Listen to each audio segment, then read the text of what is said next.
Anas al-Sharif and his 5 colleagues knew that Israel was likely to kill them.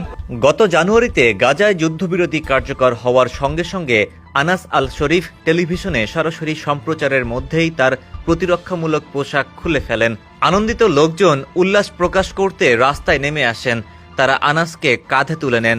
তখন তারা মনে করেছিলেন গাজা উপত্যকার ২০ লাখ ফিলিস্তিনির দুর্ভোগের হয়তো অবসান ঘটতে যাচ্ছে।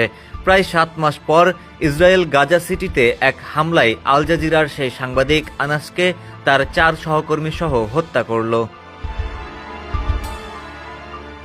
সাংবাদিক আনাসের মৃত্যুতে পুরো বিশ্ব ক্ষোভে ফুঁসছে, জানাচ্ছে নিন্দা, দাবি উঠেছে জবাবদিহির। আনাস ছিলেন গাজার সবচেয়ে সুপরিচিত ফিলিস্তিনি সাংবাদিকদের একজন। গাজায় আগ্রাসন চলাকালে ইসরায়েল কয়েক ডজন সাংবাদিককে হত্যা করে।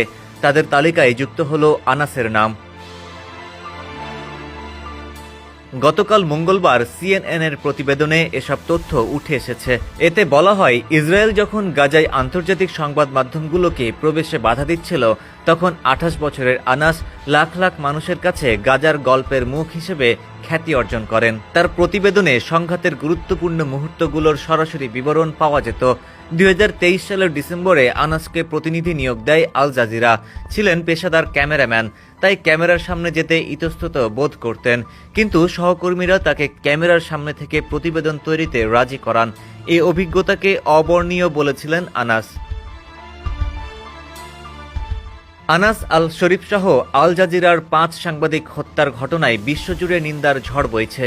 এ ঘটনায় গতকাল মঙ্গলবার যুক্তরাষ্ট্র, যুক্তরাজ্য, আয়ারল্যান্ড, উত্তর Ireland, Germany, Netherlands, Tunisia, Norway, Sweden সহ বিশ্বের নানা দেশে ব্যাপক বিক্ষোভ হয়েছে।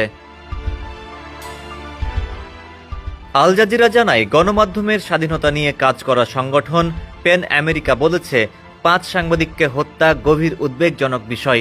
এটা যুদ্ধাপরাধের শামিল। নিন্দা জানিয়েছে অস্ট্রেলিয়ার সাংবাদিক ইউনিয়ন। এছাড়াও জাতিসংঘ এ হামলার নিন্দা জানিয়েছে।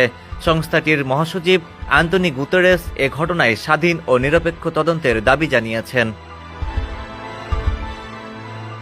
ডেস্ক রিপোর্ট, সমকাল।